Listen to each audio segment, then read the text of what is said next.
Hello and welcome to Happier, a podcast where we talk about ideas and strategies for how to make our lives happier, healthier, more productive, and more creative.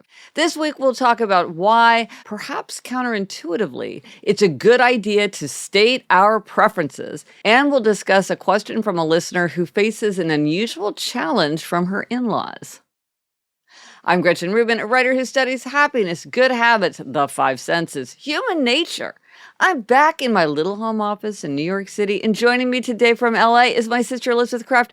And Elizabeth, we had so much fun in Kansas City. That's me, Elizabeth Kraft, a TV writer and producer living in LA. And yes, Gretch, we ate Winsteads, we made cookies, we did all the things that you and I love to do at the holidays. All the things. And now for this week's Try This at Home, our suggestion is to state your preference. When it comes to making a decision, say what you want. Yeah, and this is something that comes up a lot when you're coordinating a decision with other people, like picking a brunch spot, deciding what movie to see, choosing a book for a book group, which you and I both do.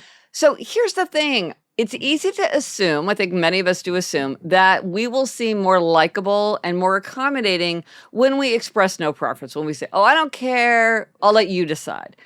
But recent research shows that when people state a preference, even if they don't actually have a preference, it can be better for our relationships. So they did research in which people were asked to jointly decide where to eat dinner, which movie to watch, and what snack to eat. And there was this disconnect. The people who said, oh, I'd be happy with any option, they thought they were making it easier for the other person. So they think, oh, I'm being accommodating, I'm being easygoing, this is so likable. But what it turned out is that being on the receiving end, when somebody says to you, oh, I don't care, you pick, it actually increased the decision maker's perceived difficulty and led them to like the other person less. So that's so interesting because it would seem like this allows people to suit themselves and they'd appreciate the fact that you'd let them do that. No, see, this is the interesting thing where there's a disconnect because the person who's saying, oh, I don't care, you pick, feels like they're making things easier for the other person, but in fact, they're making things harder for the other person. It turns out that when someone tells us, oh, I don't care, I don't have a preference, we tend to assume that that person does have a preference, but they're just not saying it, which seems annoying. Also, what's interesting is we tend to assume that they want something different from what we would want. And here's the bad result. It leads many of us to then choose an option that they like less in an effort to compromise. So then no one gets what they want and everybody has less enjoyment. And also there's a decrease in a sense of affection for the other person because you feel like, oh gosh, like, why won't you just tell me what you want? Yes. Well, Gretchen, I know from my own personal experience when talking about where to go for dinner, I think that comes up all the time. All the time.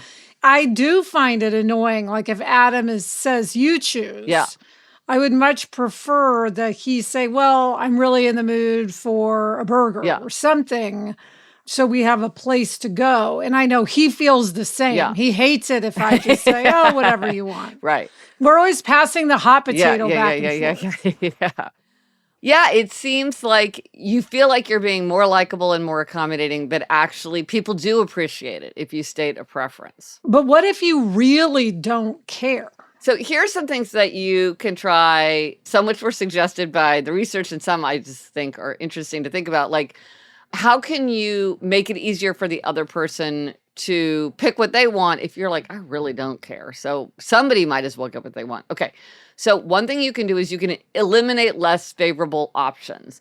Like I could say, I'm happy with anything but not sushi because I don't like sushi. And so then people are like, I know that I'm not picking something that Gretchen's not going to want because she said that this is not a favorable option. So eliminated it. Gretchen, I'll do that if someone's invited me over for dinner and they say, any food preferences or like that. And I will say I don't eat lamb because I do not eat lamb. Okay. So I'll just put that out there. Or salmon. Right. I'll say I don't eat lamb or salmon. And I have to say salmon because that's a lot of times what people serve. That's what I serve. I don't know if that's obnoxious of me. But I just really do not like either of those two things. Yeah. So if you're going to ask, Yeah. I'm going to tell you. Yeah. Well, and then I think people feel like, oh, now I can be a better host. I mean, which is what you want. Another thing that you can do is you can say something like, I'll choose next week, but like today I really don't choose, so you pick. And then you have this feeling like, well, it's legitimate for me to really think about what I want because I know you'll get your turn. I don't have to try to be accommodating in this decision because you'll get your chance to choose next week when maybe you care more. And then I think sometimes you could just suggest two options and then I'll pick. So Elizabeth, you pick two that sound good to you and then I'll pick. Now, again, that's sort of the decision thing. Even generating those two options is difficult, but sometimes that's pretty straightforward. And that way you feel like you're being accommodated and being accommodating. And then you can also, Gretchen, suggest a condition that makes it work for you, then let them choose. Yeah. So, for instance, if someone says, where do you want to go for lunch? Like I'll say, well, I'm coming from the valley. Yes. So somewhere in Beverly Hills is good for me or somewhere in the valley. Right, because it's sort of a halfway or it's a convenient place. Yes. Yeah, well, so I will often say something like, well, in my own neighborhood, I like to go to Orsay at 75th and Lex, but I'm happy to go anywhere. If you have a place you want to go, that's great.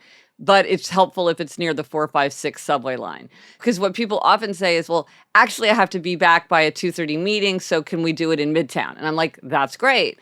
But they know that they're being accommodating to me because it's near the 456 line, which makes it very convenient.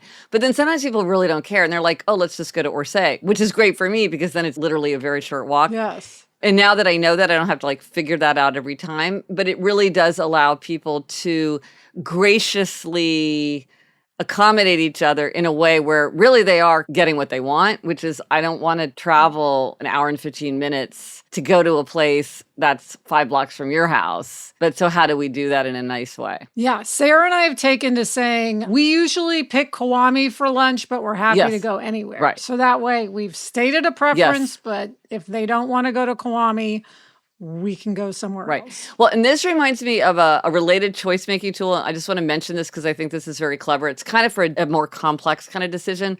But like, let's say you're doing something with somebody else or even more challenging, a group, and it's something like Disneyland where there's lots of decisions to be made and you have to figure out how to use your time. I think this is a really smart thing to do. So you tell each individual, especially if there's some people who are bad about saying what they want and you really want to encourage them to speak up, you tell everybody, make a list of your top 5 choices, right? So you're not telling the group what to do. You're just saying your top 5 choices. Then you compare everybody's choices and then you can make a decision like, okay, let's pick these 3 things because many people want to do these 3 things, but let's make sure every single person has one of their top 2 choices. And then we can kind of build around there. And that way you feel like everybody's being accommodated, but no one's taking over. But then also you're not worried that you're writing roughshod over somebody just because they're not speaking up. That is a great idea. But you know, Elizabeth, as we're talking about it, it's occurring to me that I wonder if sometimes we tell ourselves we're being accommodating, but in fact, we're kind of task shirking. It doesn't feel that way, but in a way, we don't want to have the decision fatigue or do the research or whatever to make a decision. So we tell other people like, you choose, as if like, oh, I'm giving you this gift, when in fact, I'm like handing you a task. Yes, absolutely. Places that's true of, Gretch, would be, I think, choosing a hotel because that involves a lot of research. Right. Group gifts. Oh, yes. I mean, when you say there's a group gift, you go, oh, I'm good with anything. Yes. Well, what are you suggesting? Right. And I think we've all been guilty of that. For sure. I know I have. For I've sure. been on both ends of that. Yes. So it's like by not deciding, you're making someone else decide. Right, exactly. Well, and something like with a group gift, it's even like, well, how much are we going to spend? There's so many decisions to be made. So if you participate in the decision making, you make it easier for everyone. This also reminds me of, we talked about this a long time ago in episode 138 about our parents and why our parents are such good house guests. And I realized that one of the reasons that they're such good house guests is they are full of desire, but easy to please. So they offer many things that they're excited to do and that they want to do, but whatever it is, they're excited. So if you're like, where would you like to go? Mom is always like, well, what about this restaurant? And what about that neighborhood? But if you say, we're just going to order takeout pizza, they're both like, that sounds delicious. So they're full of desire, but also easy to please. They are. They're good house guests. Sometimes being very specific about what we want allows other people to revel in the pleasure of giving it to us. Yeah. because there's real pleasure in giving someone what they want. And if you never want anything, then no one can ever please you.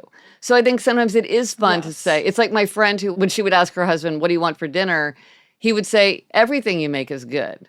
And she was so annoyed by this. She wanted him to say, make your frittata. It's my favorite. Or make spaghetti and meatballs. We haven't had that in so long and I love it. And she wanted the pleasure of making something that he really wanted. It made it more fun for her. Now, this isn't always true, but it's worth thinking about. Absolutely. Well, let us know if you do try this at home and how stating a preference works for you and in what context do you think about stating a preference.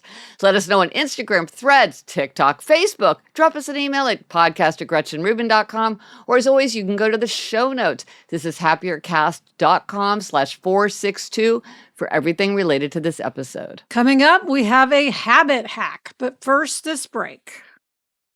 Okay, Gretch, we're back with this week's happiness hack. Yeah, okay, so this is something that occurred to me, and it's more of a reminder because this is a time of year when a lot of people are thinking about their happier trifecta and their New Year's resolutions, which, by the way, there are so many resources on GretchenRubin.com. So if you want anything for your one-word theme or your 24 for 24 or your habits, it's all there. Anyway, I was thinking about this hack, Elizabeth, because as I've told you, I'm giving you credit for getting me back into flossing because I didn't floss for so long. And then because you were vowing to floss, I started flossing. And this reminded me that one of the things that happens with good habits that's very reassuring to remember when you're starting with a habit that's a little bit of an effort is they often become self-reinforcing. And so, for instance, with flossing, it took me a while to get into it, but now if I don't floss, my mouth feels kind of gunky. So like now I want to floss more, like I feel uncomfortable when I don't floss. And so now it's a lot easier to keep that habit because I affirmatively want to floss. Whereas when I never flossed, I didn't think about flossing for like 10 years. Even though people are constantly telling you to floss, I was like, that just doesn't apply to me for reasons that I can't really explain. I don't have to floss, but now I want to floss. Yeah. Well, and it's also true of exercise. Like if you exercise regularly, when you don't exercise, you feel restless, you don't feel right. And you same thing, getting up earlier. This may not be true for true night people, but often if you start getting up a little bit earlier, you do sort of adjust and it gets easier and you're sort of awake, even if you don't want to be. You're like, well, you know, it's 8 o'clock. So the hack here is just in the new year or whenever, you're starting a habit. Remember, it will often get easier as you adjust to it. It might even become something that you feel like you really want to do or else you don't like the downsides of not doing it. So it gets easier. Good to know. Yes. And now a know yourself better question. I love this know yourself better question. It's one of these things that's just sort of fun to reflect on the arc of your life, sort of where you started, where you ended up. Yeah. So the question is, did you ever make a vow as a child? Yes. So like when I grow up, I will blank. Yes. And did you keep that vow? Now, my vow is I vowed to have a purple house.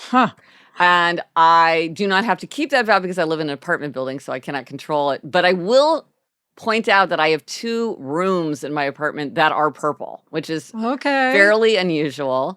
So in my own way, I feel like I have tried to be true to that vow. I love it. How about you, Elizabeth? What, if anything, have you vowed? Well, I vowed to live in New York City. The first time I went to New York with Mom, I think it was just the 2 of us. I mean, I loved it so much. I was like, someday I want to live here. And then I went to college in New York City and lived there for 9 years.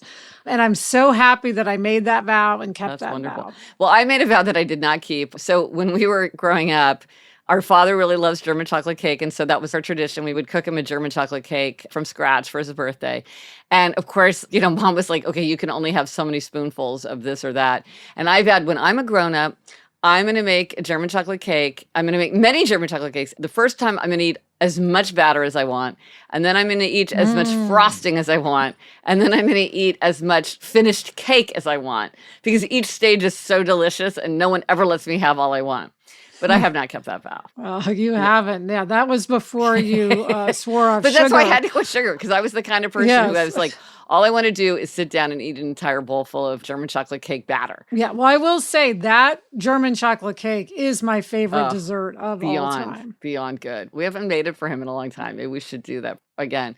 But we asked listeners about their childhood vows, and it's really fun to see people's vows and whether they kept them. Yeah, Robert said, I vowed that when I became a parent, I would act according to the golden rule so my children would learn how to become good people by modeling my behavior. I vowed that I wouldn't just say empty aphorisms. Obviously, it's up to my kids to judge how well I followed my vows, but I will note they have turned out to be excellent adults. That's so nice. Elin said, I vowed to help people, animals, and planet Earth as a child.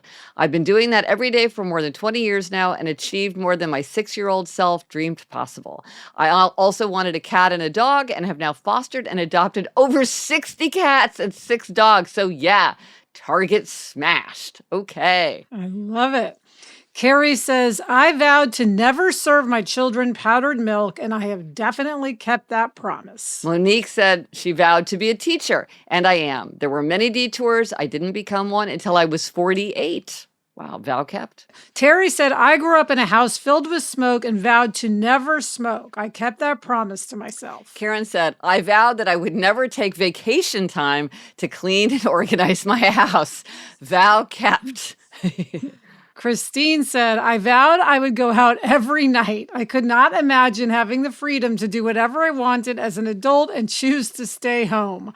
Vow definitely broken. This reminds me, Jamie once said to me, if my kid self knew that I could go to the Knicks all the time, go to Knicks games, and I just didn't go every single chance I had, I would have been just flabbergasted because, of course, what do you want to do but go to a Knicks game every single night that you can? But Hannah said, I will have snacks right before dinner time. Sometimes I do, and I still love that there's no one to tell me that I can't. And finally, Kim said, after track practice one day in high school, I vowed I would run a marathon one day.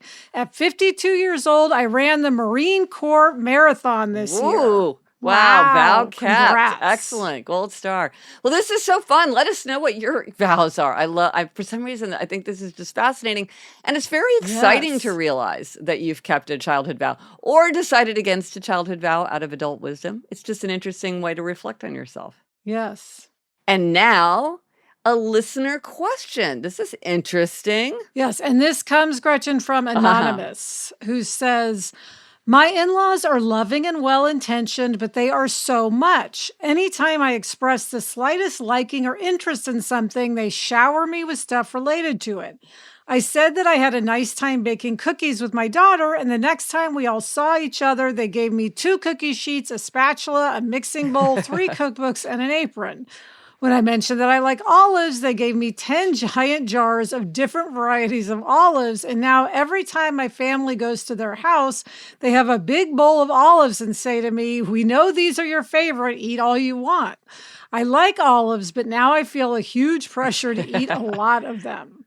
I know it sounds so spoiled and ungrateful of me to say that I don't want these well-meaning gifts. I am truly touched by their thoughtfulness and appreciate their lovingness. But they give me so many things, I literally don't know what to do with it all. How do I ask them to stop in a way that doesn't hurt their feelings? My husband says, just take it, say thank you, and re-gift it. They'll never notice if it disappears. But I don't like seeing them spend their money and energy on giving me gifts that I don't want. And I don't want to have to deal with the stuff. Well, this is a good problem to have because it comes from a place of love. And it's very well-intentioned. And they're paying attention to what you like, but too much attention. Yes. Yeah. Well, I think they sound like overbuyers. Overbuyers love an opportunity to buy. They get very excited. They often will outfit things unnecessarily. I know a friend of mine who's an overbuyer who travels. I mean, the stuff she comes up with for traveling, she's looking for opportunities to identify things. And so part of it is they're getting tremendous pleasure out of it. And so that is true. It's for you, but they're really enjoying it. But that doesn't address her issue, which is, what do you do with all these things? Well, one thing she could do, Gretchen, is say instead of saying, oh, we had a great time making cookies and leaving it there, maybe she says, we had a great time making cookies. Not that I want to make cookies all the time, but it was fun doing it once. Right. Yeah. So, or say, oh, occasionally I love the perfect olive. Yeah. Not something that I like to eat every day, but I can appreciate it once in a while. And just always be giving conditions on how much you like that. Sounds like it'd be hard to remember to do. Like, good if you think of it, or like if you see their eyes light up. Probably they're like, they give themselves a glance like, hey, here, let's go. Yes. But also, so, I have that gift giving quiz, which everybody can take, GretchenRubin.com/quiz. And it divides people into tried and true, easy to please, enthusiasts, and connoisseurs. And I think they probably are easy to please, where they're like, oh, all these things are kind of the same. And we just want to show you that we love you and we're thinking of you. But if you're a connoisseur, you want like the really fine thing, or like an enthusiast, like you want to really have a very careful choice. And so somebody just sort of buying these things casually is probably not yielding the kind of, you just have a different attitude towards what makes somebody want a possession. And that's fine. Our father is an easy to please. Elizabeth, I think you're an easy to please, right? Yeah, you're an easy to please. Yes. And so, yeah, they're easy to please. Give them an apron.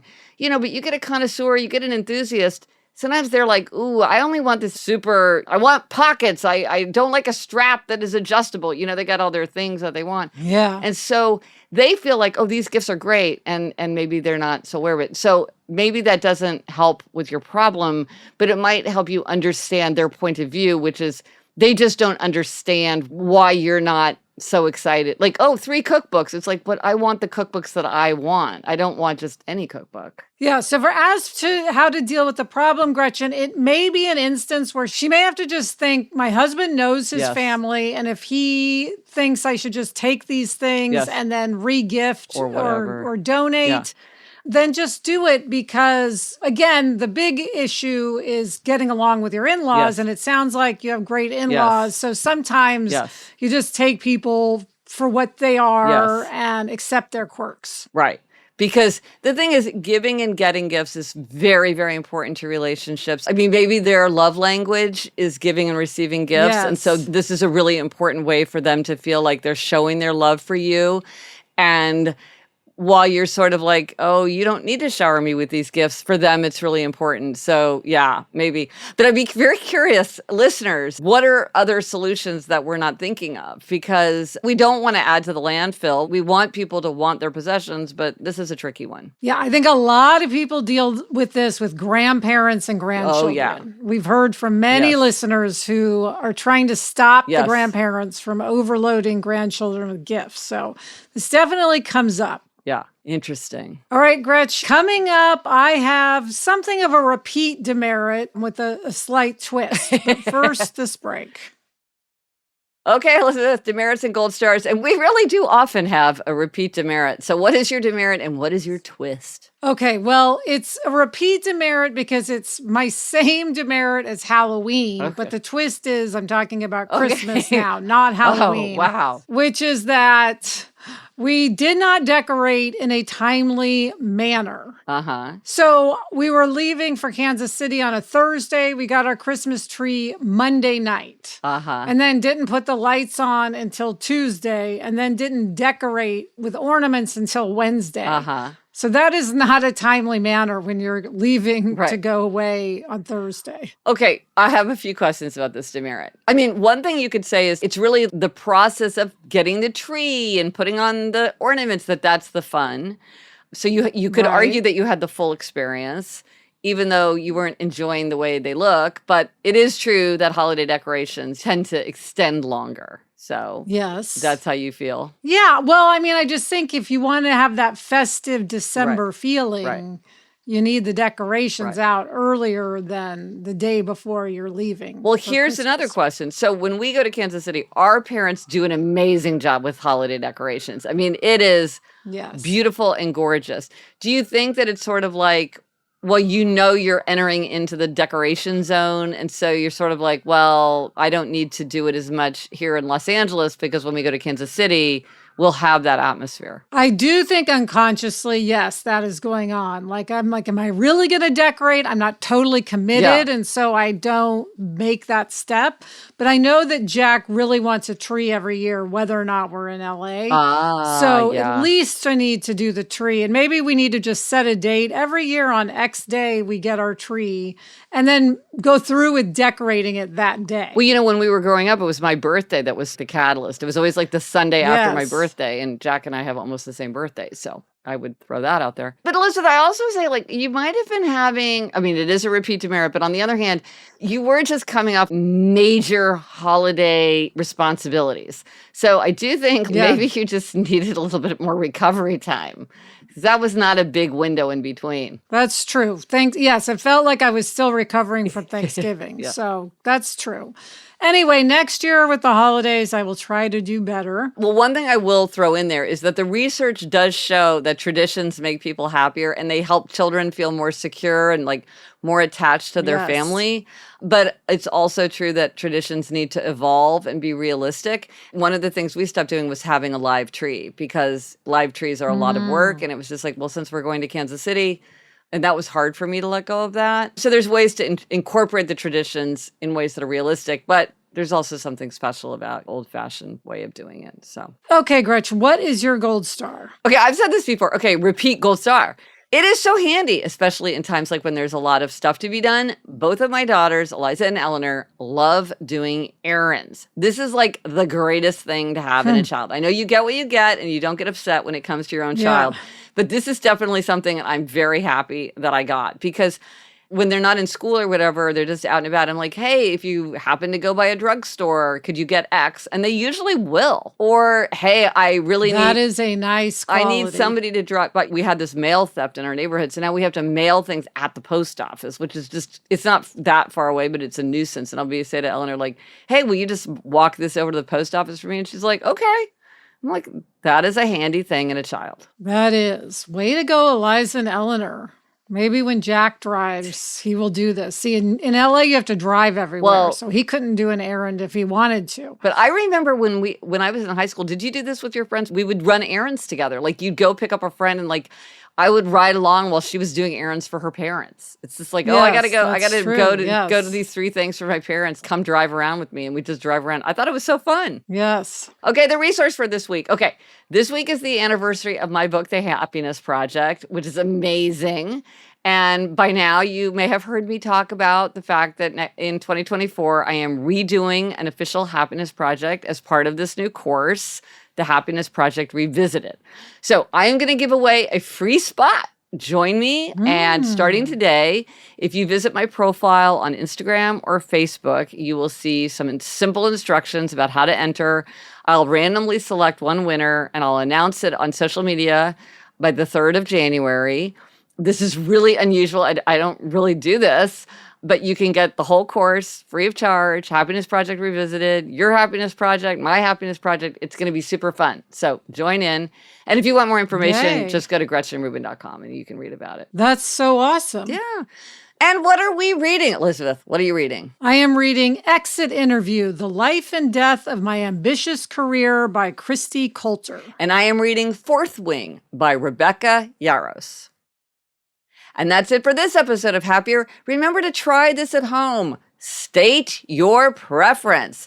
Let us know if you tried it and what preference did you state? Thanks to our executive producer, Chuck Reed, and everyone at Cadence 13. Get in touch. Gretchen's on Instagram and TikTok and Threads at Gretchen Rubin, and I'm on Instagram and Threads at Liz Craft. Our email address is podcast@GretchenRubin.com. And to state our preference, we would really prefer it if you rate, review, or follow our show, or even better, share a link with a friend. That is how people discover our show. Until next week, I'm Elizabeth Craft. And I'm Gretchen Rubin. Thanks for joining us.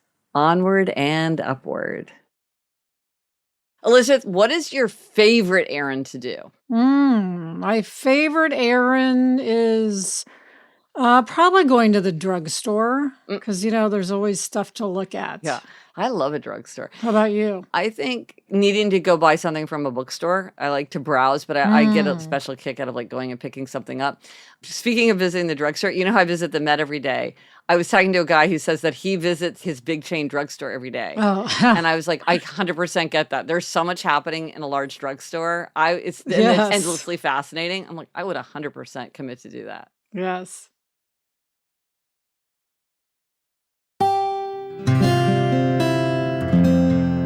From the Onward Project.